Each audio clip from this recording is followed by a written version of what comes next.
दोस्तों, गरुड़ पुराण के अनुसार मृत्यु के बाद व्यक्ति के कर्मों के आधार पर उसे स्वर्ग लोक या नर्क लोक की प्राप्ति होती है। मृत्यु के बाद भगवान नहीं बल्कि हमारे कर्म ही निर्धारित करते हैं कि आत्मा के साथ कैसा व्यवहार किया जाएगा, किसे स्वर्ग भेजा जाएगा और किसे नर्क। इसलिए हम सभी के मन में यह सवाल आता है कि इंसान को कैसा कर्म करना चाहिए जिससे उसे स्वर्ग की प्राप्ति हो। तो आइए दोस्तों, हिंदू धर्म शास्त्रों में लिखित उन कर्मों को जानते हैं जिसे मनुष्य यदि अपने जीवन में करता है तो मृत्यु के बाद उसकी आत्मा को स्वर्ग प्राप्त होता है।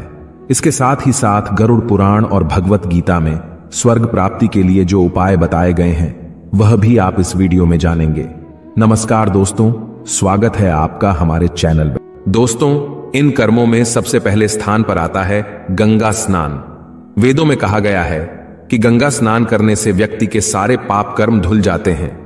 इसलिए हिंदू धर्म और पुराणों में गंगा स्नान का विशेष महत्व बताया गया है। गरुड़ पुराण में स्पष्ट लिखा है कि गंगा जल पीने से सभी तीर्थों में स्नान करने के बराबर पुण्य प्राप्त होता है। गरुड़ पुराण में यहां तक कहा गया है कि जो व्यक्ति शरीर को शुद्ध करने वाले चांद्रायण व्रत को 1000 बार करता है और दूसरा व्यक्ति जो सिर्फ एक बार गंगा जल का पान भाव के साथ करता है, उन दोनों को समान फल प्राप्त होता है।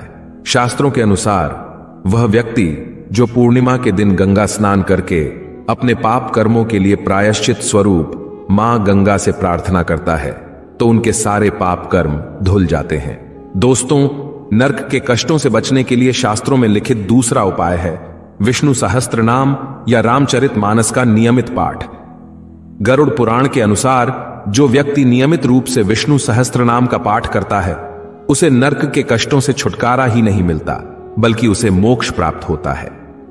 विष्णु सहस्त्र नाम और रामचरितमानस के नियमित पाठ का मानसिक, आत्मिक और आध्यात्मिक महत्व है और इससे विभिन्न प्रकार के पुण्य फल प्राप्त होते हैं। ये पाठ ध्यान और श्रद्धा की वृद्धि को बढ़ावा देते हैं जो आपके आध्यात्मिक जीवन के लिए महत्वपूर्ण है। स्वर्ग प्राप्ति के लिए तीसरा उपाय वृक्षारोपण को बताया गया है। कहा जाता है कि जो व्यक्ति अपने जीवन काल में वृक्षारोपण करता है उसे नर्क से मुक्ति मिलती है। पेड़ लगाना महादान के समान होता है क्योंकि पेड़ लगाकर व्यक्ति फल, फूल, पत्ते और छाया का दान हर समय करता है। इससे मरने के बाद भी व्यक्ति को पुण्य फल की प्राप्ति होती है और व्यक्ति नर्क की यातनाओं से मुक्त रहता है। साथ ही जीवन काल में उसे पितरों का आशीर्वाद भी प्राप्त होता है। गरुड़ पुराण के अनुसार हर व्यक्ति को अपने जीवन में आंवला, आम, पीपल, नीम, बरगद, अशोक, तुलसी जैसे पेड़ पौधे लगाने चाहिए। इससे नर्क के रास्ते स्वतः ही बंद हो जाते हैं और उस व्यक्ति को स्वर्ग की प्राप्ति होती है। स्वर्ग प्राप्ति के लिए चौथा उपाय है दान पुण्य और पूजा पाठ, व्रत इत्यादि करना। गरुड़ पुराण के अनुसार नर्क से मुक्ति के लिए व्यक्ति को नियमित रूप से पूजा पाठ एवं दान पुण्य करते रहना चाहिए। गरुड़ पुराण में एकादशी व्रत को मोक्ष दिलाने वाला बताया गया है। इसके अलावा नर्क चतुर्दशी, पूर्णिमा, अष्टमी, अमावस्या जैसे विशेष दिनों में व्रत रखने वाले व्यक्ति को असीम पुण्य प्राप्त होते हैं जिसके फल स्वरूप मृत्यु पश्चात उन्हें स्वर्ग मिलता है।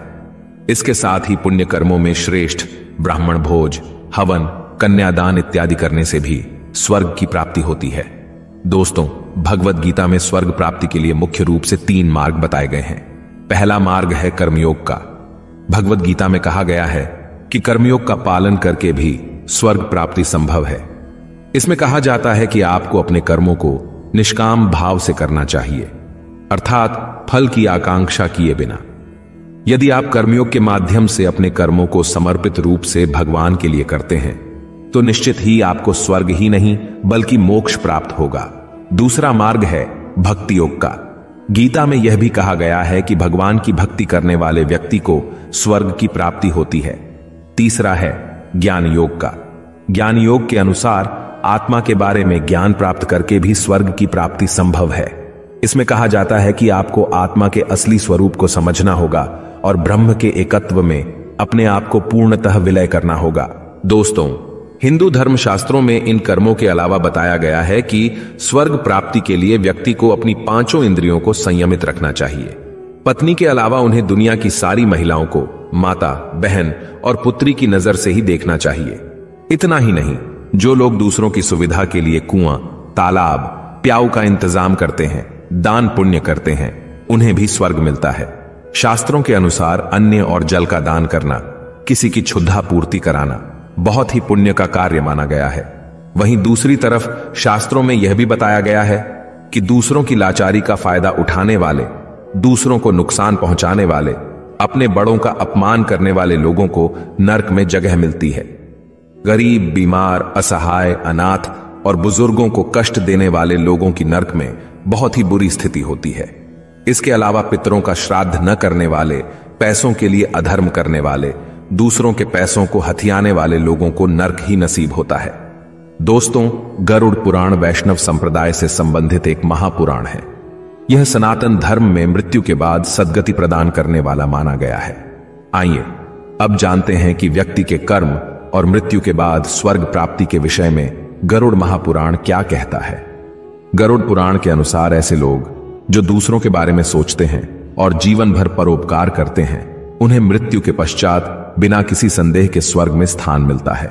वहीं जो लोग सिर्फ अपने बारे में सोचते हैं और जीवन भर किसी दूसरे का हित नहीं करते, महिलाओं और कन्याओं के साथ दुराचार करने वाले, ऐसे मनुष्यों को मृत्यु के पश्चात नरक में स्थान मिलता है, जहां यमदूत उन्हें कई तरह की यातनाएं देते हैं।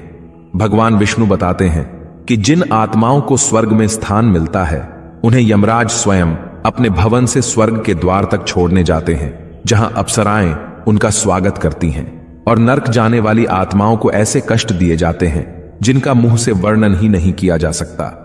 इतना ही नहीं, जो मनुष्य अपना पेट दूसरों से झूठ बोलकर या फिर कोई गलत काम करके भरते हैं, उन्हें भी नरक मिलता है। गरुड़ पुराण में भगवान विष्णु आगे बताते हैं कि जो मनुष्य स्त्रियों का सम्मान करता है, कन्या को बोझ नहीं बल्कि देवी लक्ष्मी का रूप मानकर उसकी पूजा करता है, उसे मृत्यु के पश्चात स्वर्ग की प्राप्ति होती है। इन सब के अलावा जो लोग धर्म के अनुसार आचरण करते हैं, ऋषि मुनियों का आदर करते हैं और वेद पुराण का अध्ययन करते हैं, उन्हें भी मृत्यु के बाद स्वर्ग में स्थान प्राप्त होता है। जबकि जो लोग धर्म को नहीं मानते, उसकी निंदा करते हैं, साथ ही ऋषि मुनियों और वेद पुराण का मजाक उड़ाते हैं, वह निश्चित ही नरक में जाते हैं। गरुड़ पुराण में यह भी बताया गया है कि मनुष्य को जीवित रहते असहाय और अनाथ लोगों पर अपने सामर्थ्य अनुसार जरूर दया करनी चाहिए, जिससे उन्हें पुण्य प्राप्त होता है और मृत्यु के पश्चात यही पुण्य कर्मों से वह स्वर्ग में स्थान पाता है। दोस्तों, किसी इंसान के लिए मदिरापान करना ही स्वर्ग है और कुछ लोगों के लिए भोग विलास और सुकून से रहना ही स्वर्ग है। उन लोगों का तर्क होता है कि मृत्यु के बाद स्वर्ग या नर्क किसने देखा है, इसलिए जब तक जीवन है आनंद लेना ही हमारा उद्देश्य है।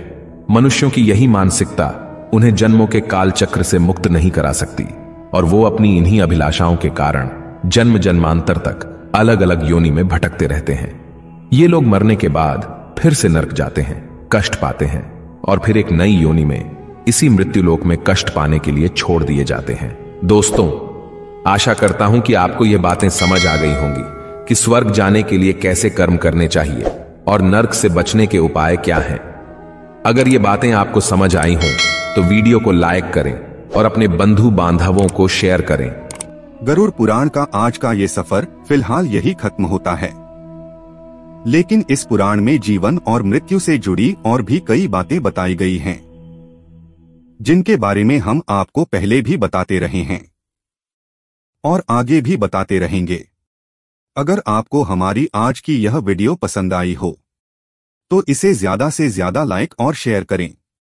ऐसी सभी आध्यात्मिक और धार्मिक जानकारियों के लिए सब्सक्राइब करें हमारा YouTube चैनल श्री डिवाइन। तो मित्रों, फिलहाल आज के लिए बस इतना ही। अब इजाजत दें। आपका बहुत बहुत शुक्रिया।